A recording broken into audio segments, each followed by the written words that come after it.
let me start a short introduction.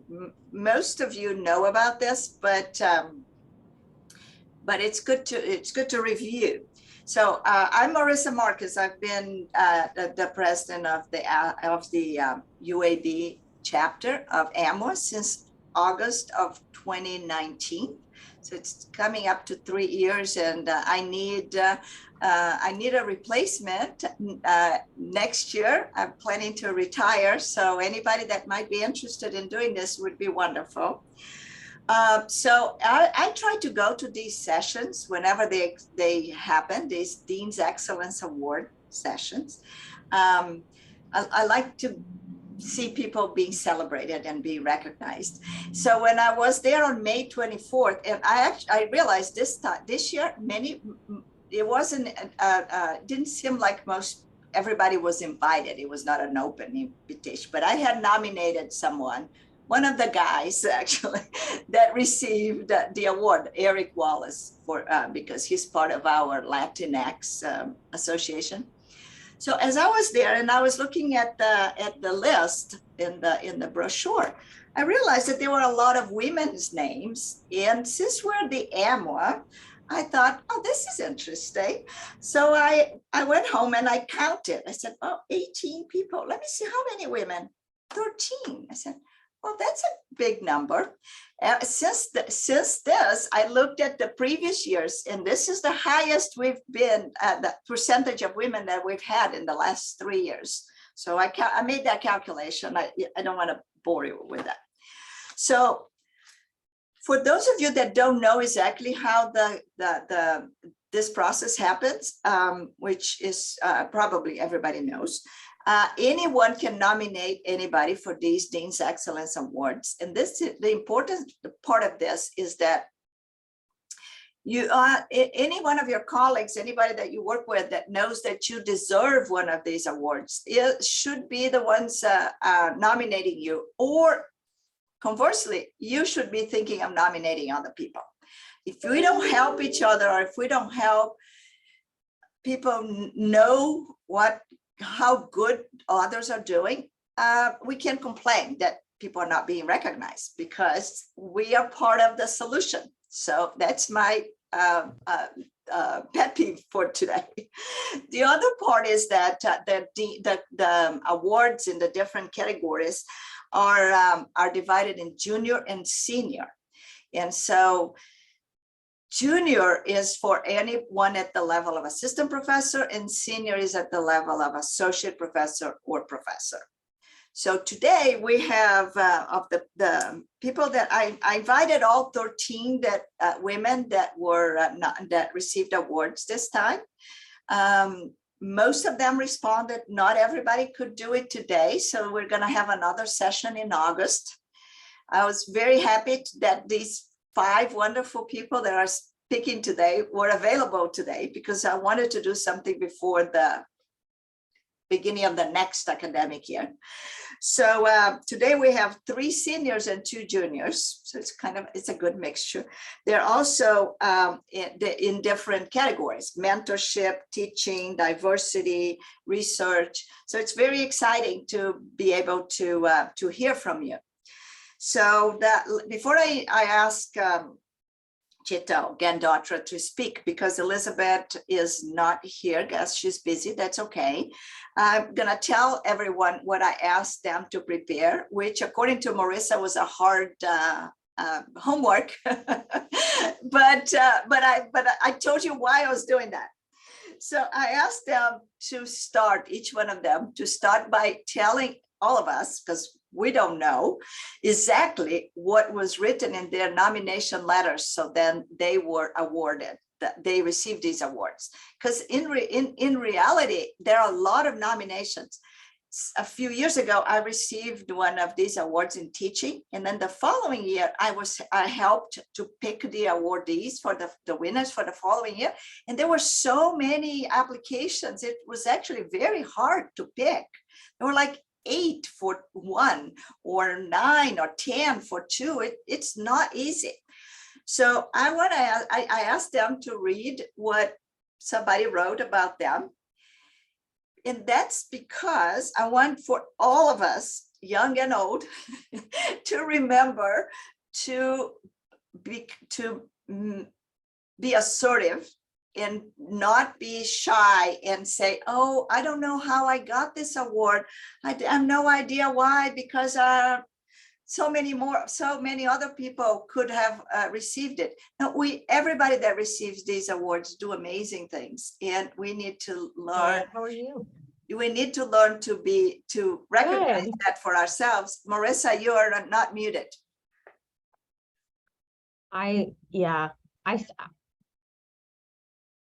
You're trying to mute yourself. Anyway, so I asked them to read that and then to tell us in the first round what else they do. So they're going to introduce themselves and what they do instead of me spending your time. And then I asked them to tell you if there was anything else that they do that actually could have been recognized with an award. Like, that's not all I do. I actually do this that is also meaningful to me, meaningful to the institution, and an inspiration for all of us that are listening in. So we're going to start with Sheetal Gandotra, because I don't see Elizabeth Beierle. She's listed first because of her last name being with a B. Sheetal is an assistant professor in the Department of Medicine in the Division of Pulmonary and Critical Care. And she received a junior faculty award for teaching. And then we'll have a senior faculty award for teaching on Erin a little bit later. So why don't you tell us, Sheetal? Thank you all so much. Sure. Thank you so much for having me and for that introduction. So I guess I can start with, I am in the Division of Pulmonary and Critical Care Medicine. I'm an assistant professor. I serve as the program director for our new Critical Care Medicine Fellowship. And I think that really served as a lot of the fodder for my letter, which was written by Dr. Jim Johnson, who serves as our clinical director. So many of you will know Jim Johnson from all of the teaching awards that he has won. And he really focused on, I think, building up to the things that I have done in my nearly 4 years on faculty. And it was very humbling to read. He knew of very small things, or things that I considered were very small. So new curriculum initiatives that I had sort of started shortly after joining the faculty, because they were holes in the curriculum. So we didn't really do a lot of directed ventilator waveform teaching, which in pulmonary critical care is often cited as a shortcoming of training programs, because you often leave it to bedside teaching. But of course, that's going to be reliant upon the faculty and the fellow being in the same space at the same time when a patient is having a particular dyssynchrony on the ventilator. And so, as you can imagine, the amount of teaching you get is going to be very dependent upon the particular moment in which something occurs. And also previously, we were not, a division that had faculty in-house overnight. So this was something that was, reflected by the fellows. And so we started just a monthly curriculum, and he talked a little bit about this. I think he gave very specific examples, which were helpful, I suspect, to reviewers reading the letter. They were very tangible things that I had done as junior faculty, and then built that up to leadership roles that I had sort of developed into and been offered by virtue of having done these curriculum initiatives. And I think probably what set me apart from my colleagues, who also are excellent teachers and had done things in different ways, contributed in different ways. So he also wrote about the new critical care fellowship program, which I think what was probably most helpful about the paragraph about this program is that he didn't just say that I started a new fellowship program, as I had done when I wrote my promotion package not too long ago, and was given the feedback that people don't know what that actually entails unless they've done it. I certainly had no idea what it entailed until I was knee deep in paperwork. And so he outlined some of the things that go into developing a new program. and really what it takes to build a curriculum, convince the ACGME as well as your colleagues that we need this, because it is different than our standard pulmonary and critical care fellowship. It will have different candidates and require us to teach differently. And so I think that was really helpful.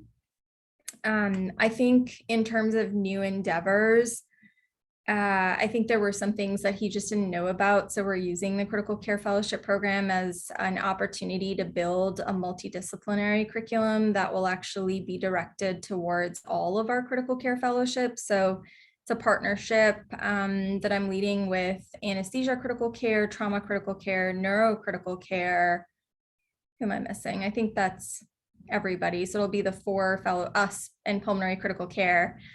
Would trauma be one? Would trauma critical care will be the other one. So our fellows will all do a 2-hour curriculum every Tuesday starting in July, and it'll be a mix of our didactics as well as some case-based hands-on work and some simulation work that they will all get to do, as well as some POCUS work, which we're really excited about. So we will debut that in just a few weeks. So I think everybody involved is really excited about that. So I think one of the best things for me has been to have a division that's been very supportive and a department that's been very supportive of new ideas and endeavors, even when they weren't necessarily fully formed. So I would certainly advocate for looking for that as people look for opportunities to, for employment, for changes, for shifts, as you look for new ideas. Wonderful. Thank you so much. Thanks. Let's move on to Morissa Ladinsky. So Morissa is in the Department of Pediatrics. She's a champion of the LGBTQ community. This is interesting that this June is the month that we celebrate that. We had her in 2 sessions last fall on transgender issues. More and more, we need to understand more about that at all levels of medicine, all specialties. So Marisa received a Diversity Enhancement Dean's Excellence Award, which is one of the newer ones. I don't remember that several years ago. So we will find out what her letter said and what else she's doing. Wow. That is exciting. Hey, it's an honor to be here. So Morissa Ladinsky, I use she, her pronouns. I am in, of course, the Department of Pediatrics in the Division of General Academic Pediatrics. And like so many of all of you, I wear numerous hats, clinically and otherwise, in this institution. So I work with the residents in the longitudinal primary cares and their continuity clinic experience. I take care of the entire state's teeny tiniest warriors of the NICUs as they graduate in our NICU follow-up clinic. And then I had the honor when I started here 6 years ago, together with Hussein Abdul Latif, one beloved character in so many parts of this institution, in creating and rolling out this region's only interdisciplinary gender healthcare team, where we are providing medical and mental health care for youth facing gender dysphoria through the entire Deep South. So this award, to me, I was quite surprised. I was like, what?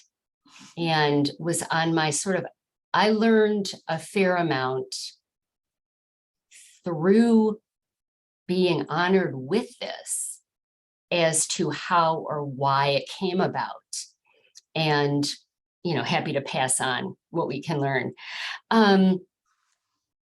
The care of gender, trans, non-binary people, especially youth, is a very contentious area fraught with a lot of misunderstanding, because the reality is very few people, less than 1 in 4, have ever known a trans or non-binary kid and their family enough to understand what that journey can look like. And so dealing with the controversy, dealing with the legal and the legislative aspect of this is probably what led to some of me being here talking to all y'all right now. It also, just like for Sheetal, came about in the same time frame and context as promotion. And those of you who've been through promotion realize how you really have to stop, stand back, allow yourself a fair amount of grace to synthesize a packet describing who you are and what you've done and why you deserve to be promoted. And it's not as much about what have we done for us, but what have we done for UAB and our patients and their families, the ones that really matter. So the timing was right about the same, just like for Sheetal. Tina Simpson was my nominee. Tina is a close colleague and friend. Together with Crystal Rutledge, the three of us have created and rolled out the Health Equity Scholar Program for the Department of Pediatrics, where we are with our scholars deep diving the sources, the historical antecedents around our part of the nation that underlie many of the health disparities. And we are asking, not just asking and deep diving hard questions, but teaching our residents how to do this daily. So Tina knew a lot about me, and she knew a lot about where I'd been, but I think my closest friends and colleagues who have been with me through the 3 years of the Alabama legislature attempting to make illegal the evidence-based care that we provide in our multidisciplinary gender health clinic, and kind of led to that. So that's pretty much where I think the diversity came from, what I've learned from it, and why I was so surprised. Diversity enhancement, what? And as I said in my, thank you kind of 1 minute thing, what I learned is the distinction for marginalized communities and those that we serve between an ally and an advocate versus a co-conspirator. And that was the difference, and that's what led to this.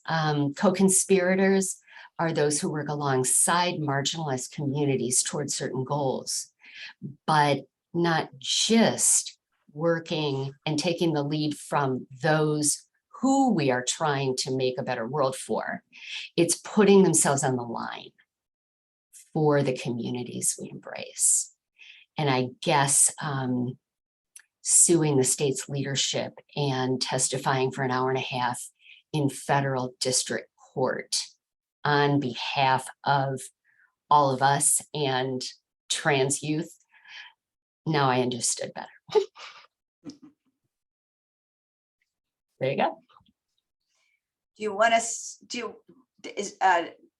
say anything else that you think that you're doing that was not included at this point?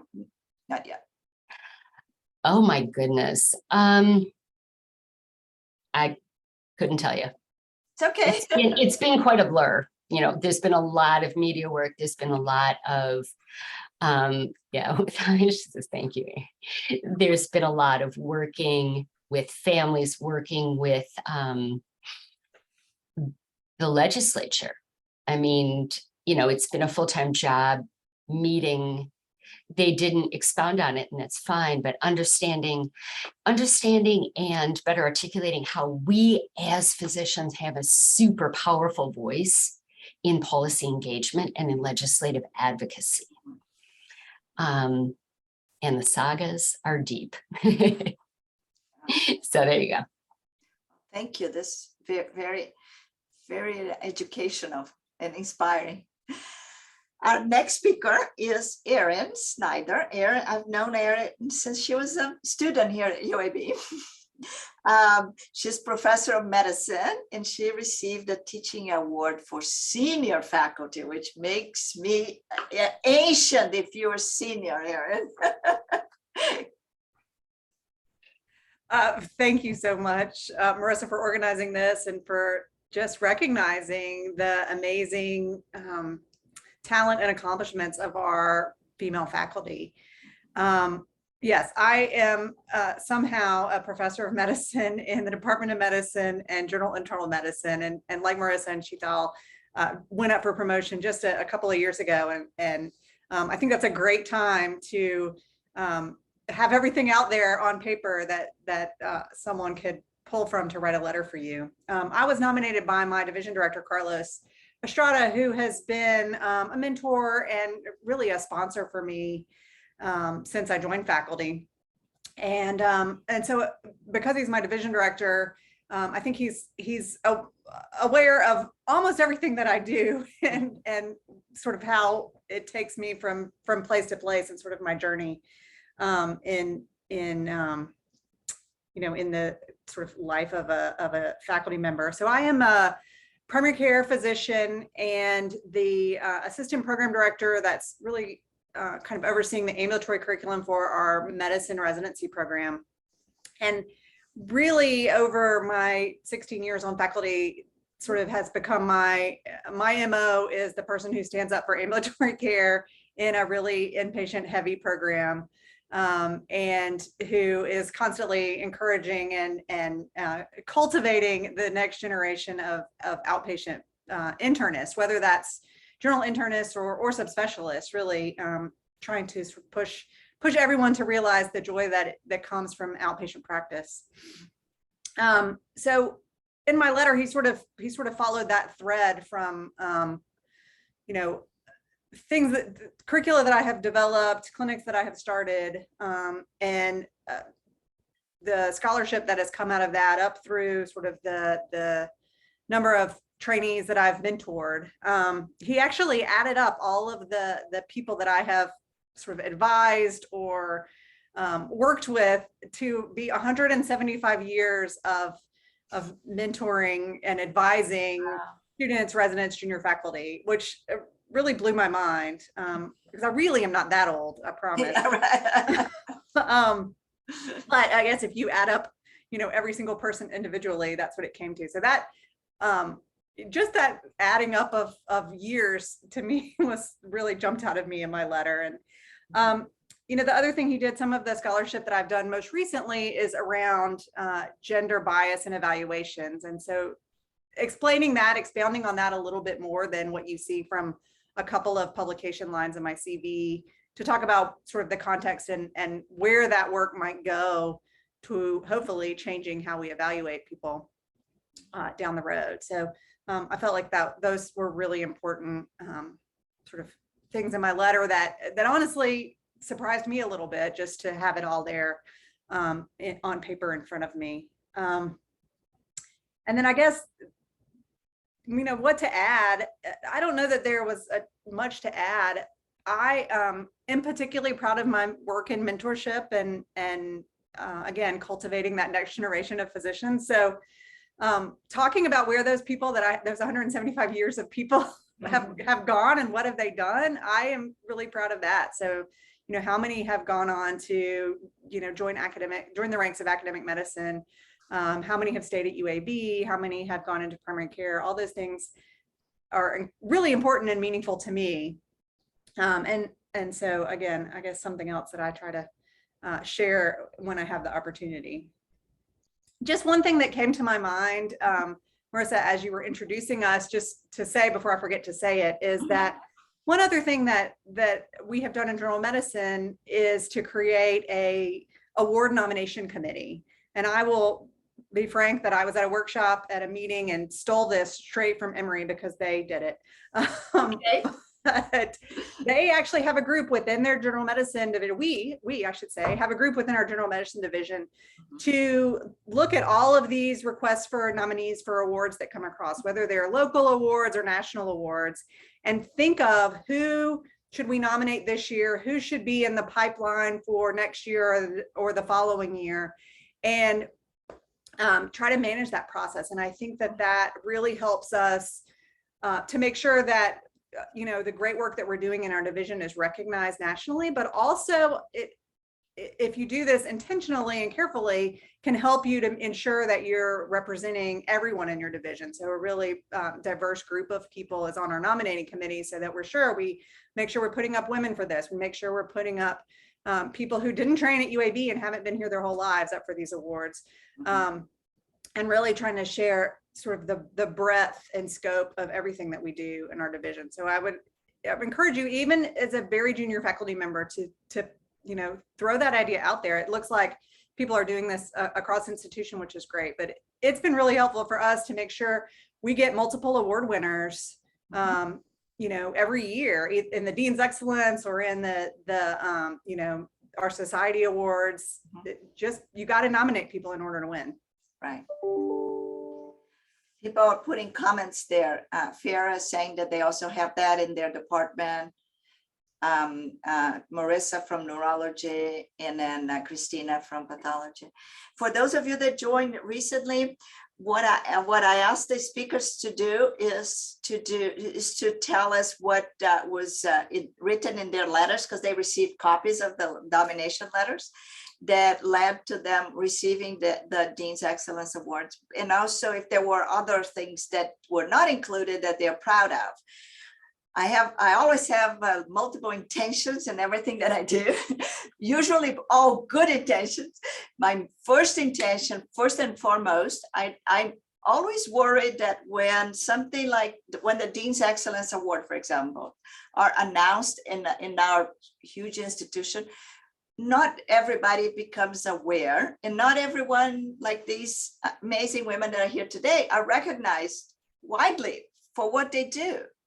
I like to give you a voice. I think this is what Amos should be doing. If you follow our sessions, you notice that I try not to invite people from outside, because I think we have enough people here to showcase. So I want you to have an opportunity to speak up and to be recognized again in among our peers, not at that formal ceremony that most people don't even know about.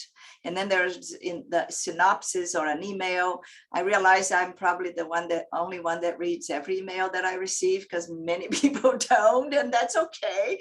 So then they wouldn't know.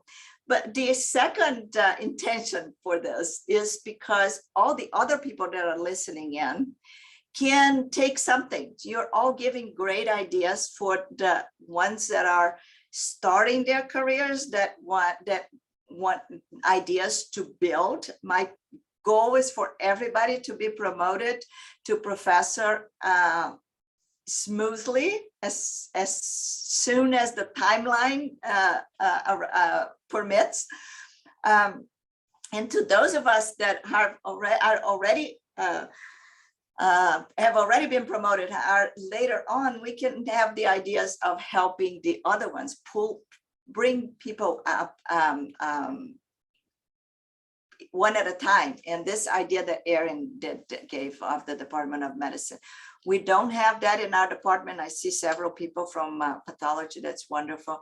We have a vice chair for faculty development that helps decide that with the chair. But I think that we need the soldiers. We need everybody to be involved in that. On the other hand, the nominations don't have to come from anybody that has an official title. That's the thing that we often forget. So I promise you, while I'm here, I'm going to keep nominating people, and not just for the internal awards, but for outside. I hate to keep Anna waiting. Now it's Anna's turn.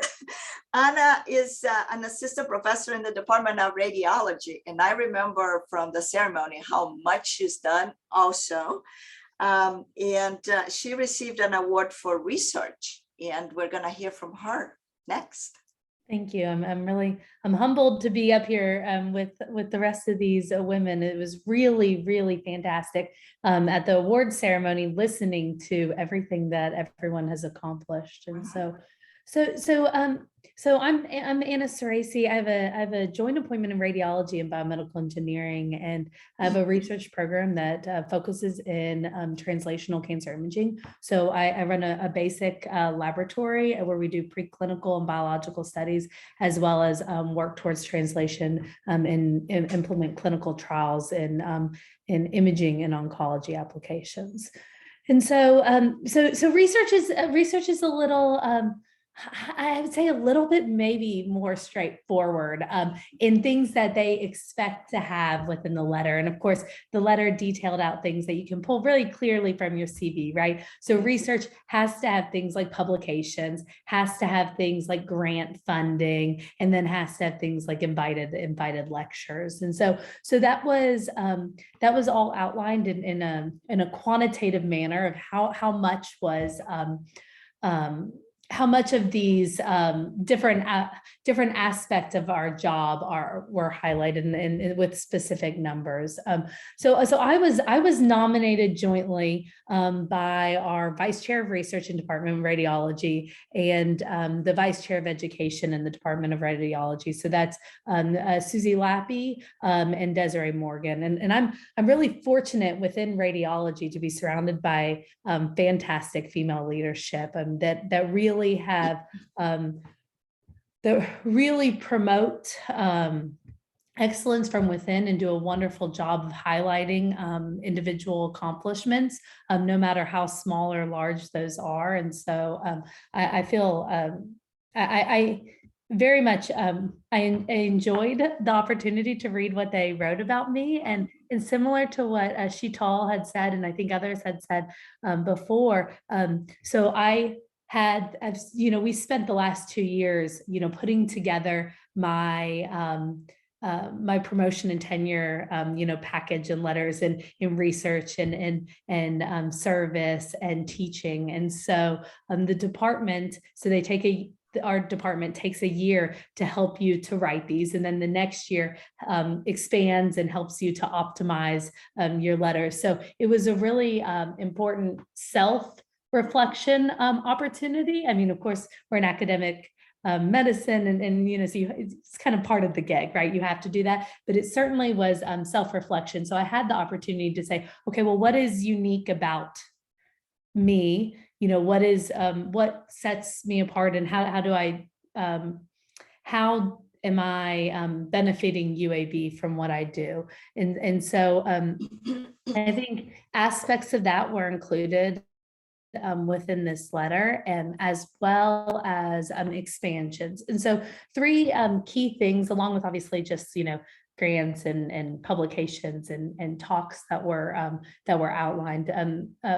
3 key things that they highlighted within the letter was that I also have a role as I direct one of our institutional core facilities, which is the small animal imaging facility. And so not only am I pushing forward, my individual research program, but also enhancing scientific discoveries for others. And many of those collaborations are with seasoned faculty and expansive research programs, but maybe new to incorporating imaging into their preclinical and translational studies. And this is highlighted by my collaborative publication. So I'm not first author or last author, but I'm in the middle. But I'm really proud of those because they extend to a wide range of disciplines.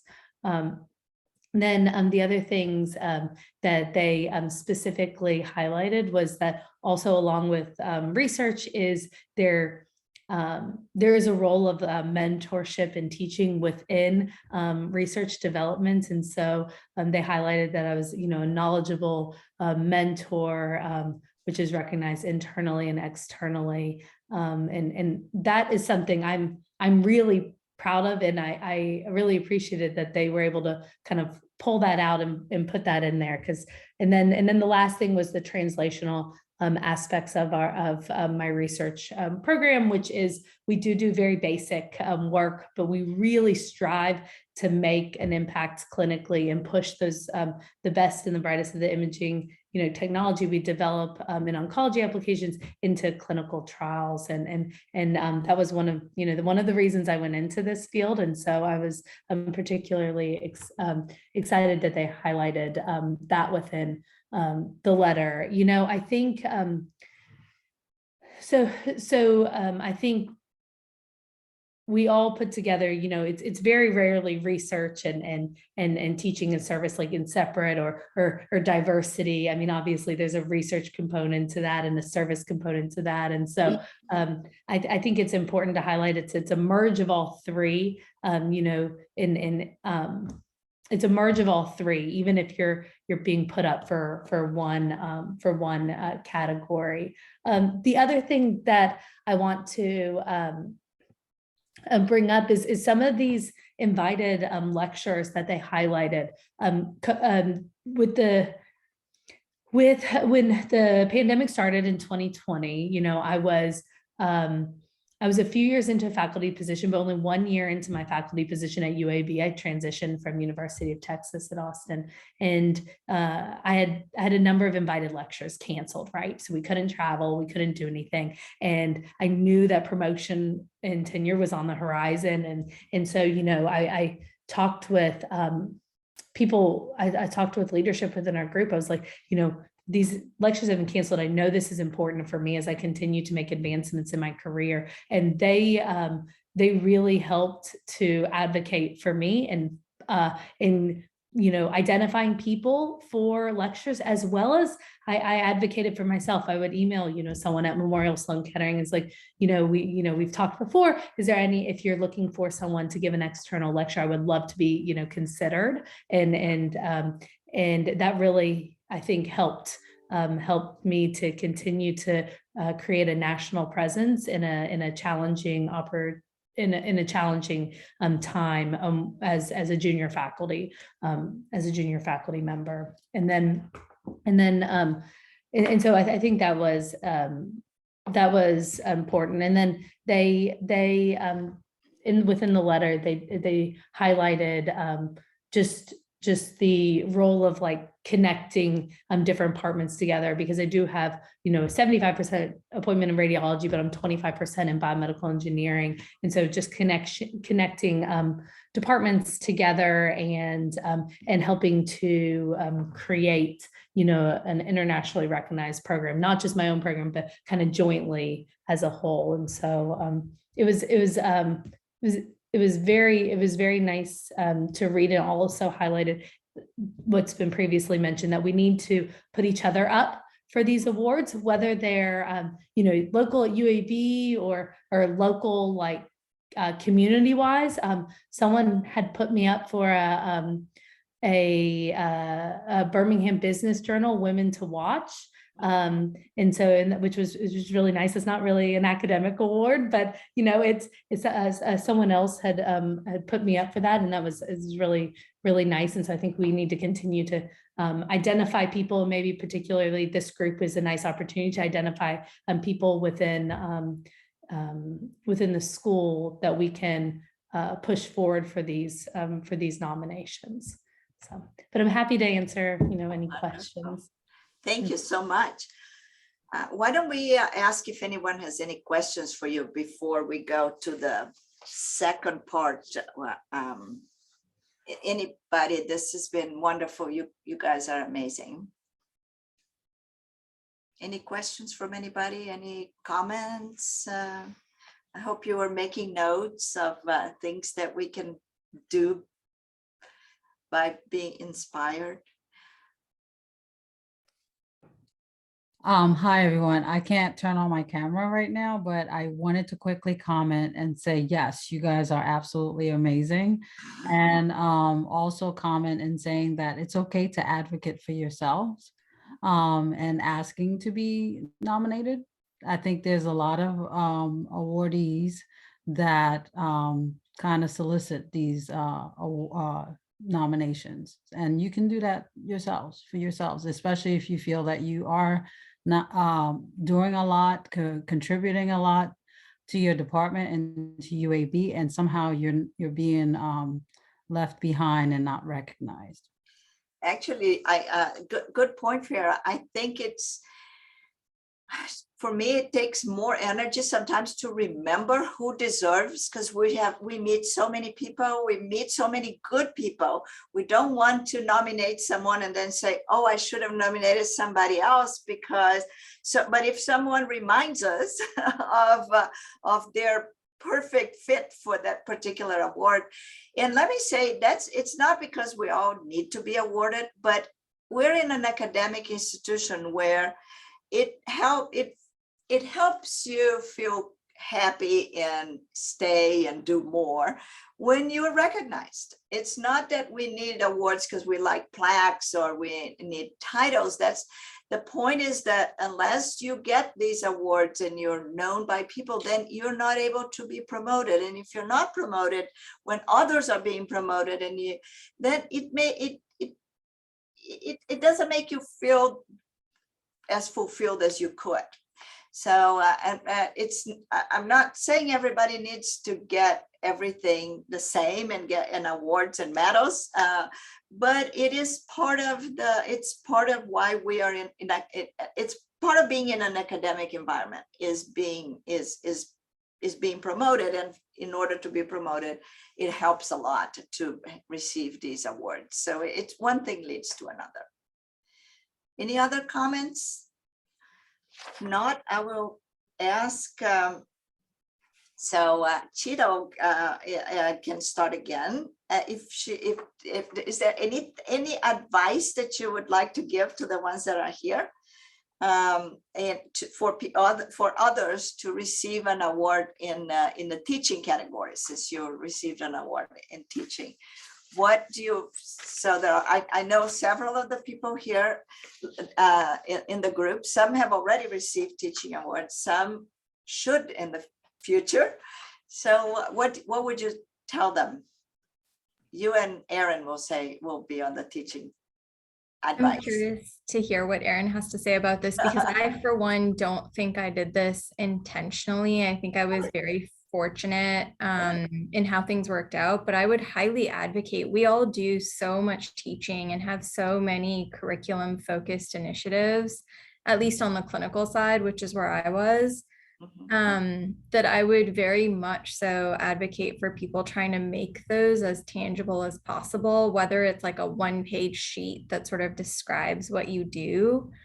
And I got that advice, and that's how a lot of these initiatives sort of came to be. They weren't just random talks that I was doing. They were very much so documented on, we have a promotion focused, sheet that sort of is a checkbox sheet of all the things you do. And so once we started doing that, it became much more clear that I needed to be able to quantify in some ways or have a measure of what I was doing. And I think that really helped both for me to recognize where my time goes and to advocate for myself and, how much clinical time I do or how much education time that I have that's protected, or research time, because I do some clinical research as well, but also trying to build things based on what you're passionate about. I think that really helped. I was really interested in critical care education and critical care research. And so a lot of the education focused things I do capitalize on those. And so sometimes they, whether even when I'm doing research, I'm also teaching about how to run clinical trials for our fellows. And so I think those things were really helpful. So I would one, think about what it is that you're doing and try and make sure that it's reflected on the paperwork that's sort of looked at in the academic settings. I think it's also really good for us to realize how much we do. That's outside of just the job of being a physician and taking care of patients, right? Which is why I started to do this. When you were speaking, let me give a comment again. One easy way to do is not easy, automatic way is what you're saying. You realize that there is a hole, a deficiency, a little gap. And then you build on that. And there are gaps everywhere. There's so much to be, there's so much new knowledge to be impacted on the trainees, but also even in a clinical arena or or service. There are things that need to be improved.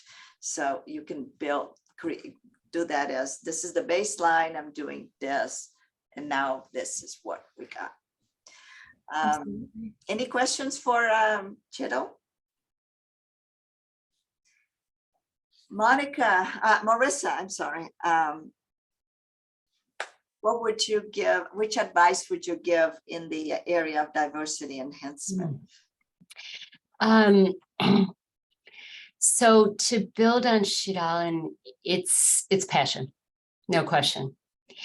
When I remember way back, when we were early in our residency, and a mentor once said to me, you will find that niche that you will occupy, and you'll know when you found it. I don't think I ever looked for it. I just continued what I was passionate about. Here in academic medicine, I was waking up each day wanting to go where I was going and thinking about what was it about each day that makes me want to get up and go to work, and telling my daughter and my mentees, it's not about money, it's about wanting to go where you're going. And I realized through that promotion and tenure process that the work that I do has one commonality, and that is to improve the care that we give to marginalized communities. Creating the health equity scholars was a need after George Floyd that was not optional. Deep inside, this is not optional. We need to create and standardize curricular mandates for our trainees around equity, hands-on, tangible. But it really is about giving yourself that grace to let your passion find you, knowing when you're working within it, and you will become that mama bear with claws for the people you serve, or the trainees you teach, or the research that you're doing. And when you realize that you're mama bear with claws, there it is, you found your passion, and you can take it and make it bigger. I think the other advice I would give is push yourself outside of your comfort zone, regardless of what it is. Apply for that grant, apply to be on that committee, apply to be in that scholar group, even if you don't think you've got a rat's bleep chance of getting it. Because A, you might, but B, you're going to learn a ton in the process, and you're going to meet people who you will turn around and build on. So I guess those are my two biggies.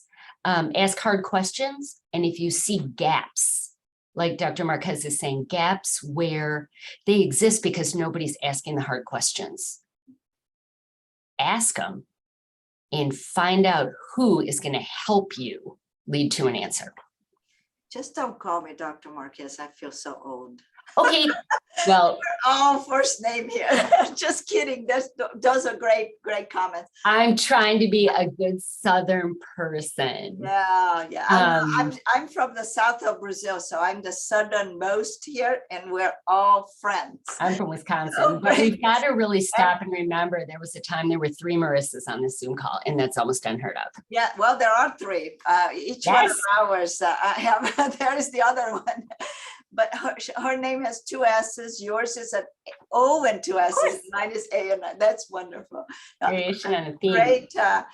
Frida had a question. Frida's question is excellent. Excellent question. Recognize if you don't publish and are shy or introvert.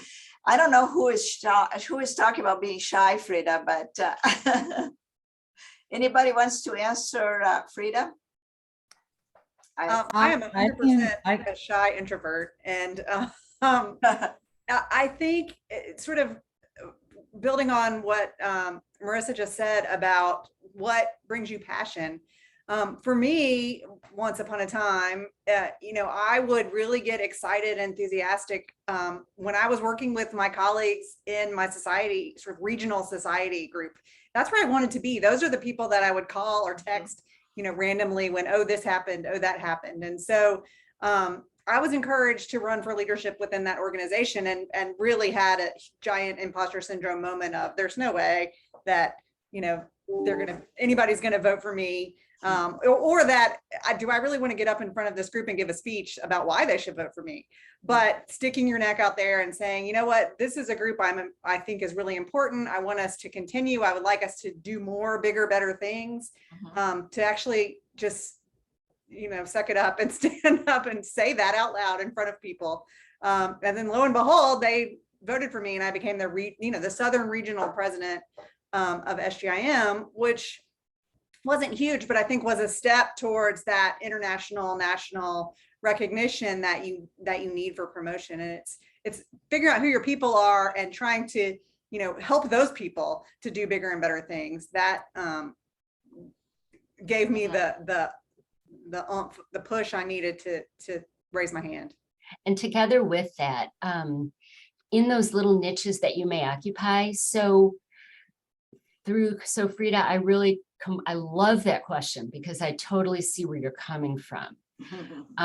My promotion is on service, which I didn't realize was a really important and recognized area. And kudos to UAB for emphasizing it.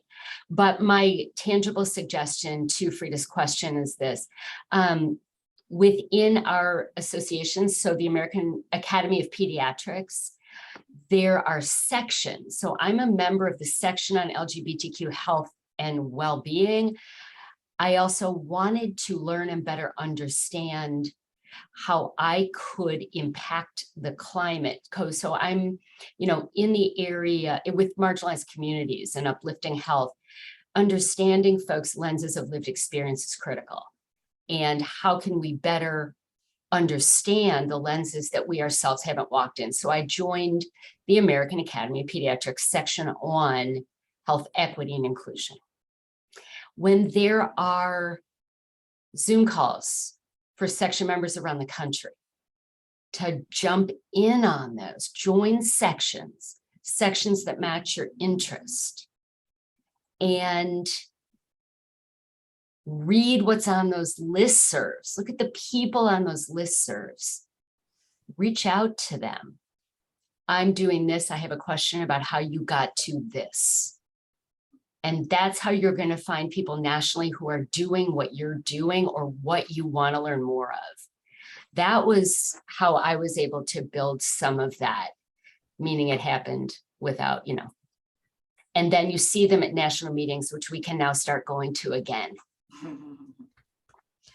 This is all great. In the interest of time, I will ask if Erin and Anna haven't done that comment. There are the second part. Jory also wrote about the experience, and then Anna also wrote about societies. So Erin, any advice on any other advice on teaching? People that are focused. That I would add would be, you get a million opportunities, it feels like, every day. There's lots of work to be done, no matter what you do. And people will come to you with ideas. And to Joy's point, if you actually accomplish things, more people will come to you with ideas that need to be accomplished. And so thinking about what to say yes to, what to say no to, which I'm certainly not an expert in, but what I tried to, especially as a new faculty member, there were holes that I saw that I felt like needed to be filled, as Sheetal mentioned. And so I would say yes to those things that I felt were really important and needed to be improved in our overall educational curriculum. I said yes to some things that were a little bit to the side because I thought they would give me new skills. So I got an opportunity to work with a nurse practitioner for the first time that really I'd never done in training and knew it was coming in the rest of my life.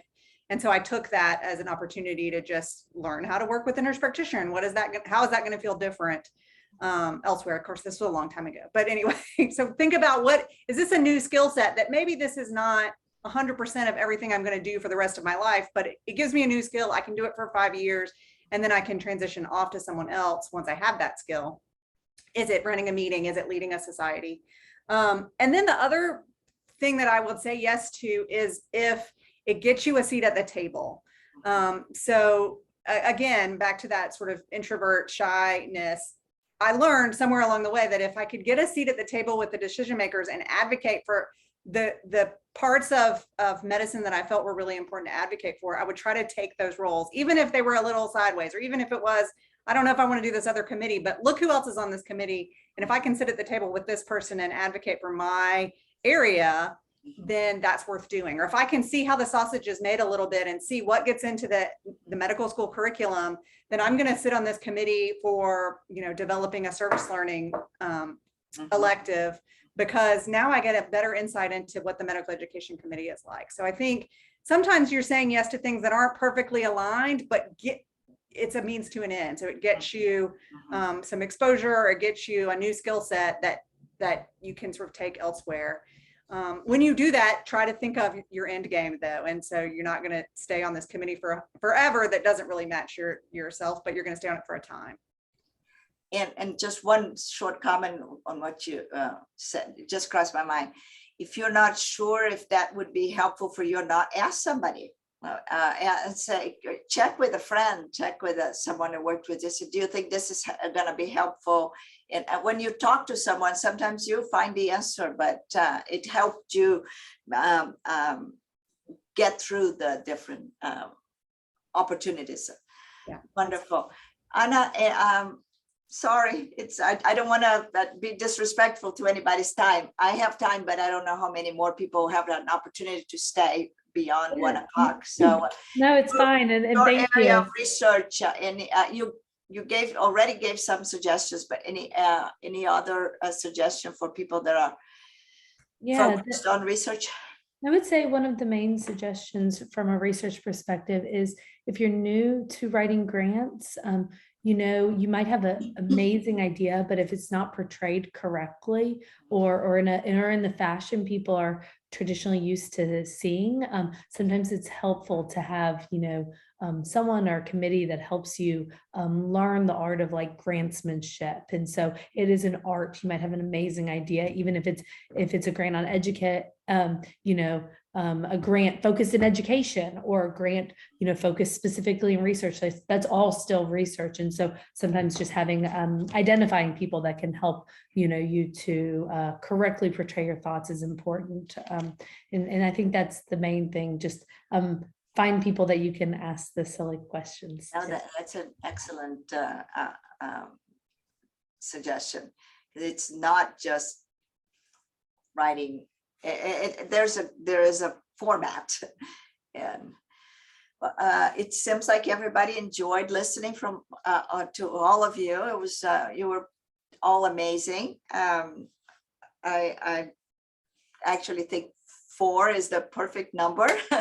we missed Elizabeth, but that's okay. We had so much to say that I'm gonna consider if we should even consider to have more people next time. So everybody put lots of nice comments there saying congratulations to all of you, and please keep involved with AMWA. And if any one of you still in the group wants to consider becoming the AMWA president, this is a great opportunity too for you guys. So thank you so much for the participants, the speakers, and the audience. This was wonderful. Have a good afternoon. Bye-bye. Thank you, Marisa. Bye. Thank you, Jessica, for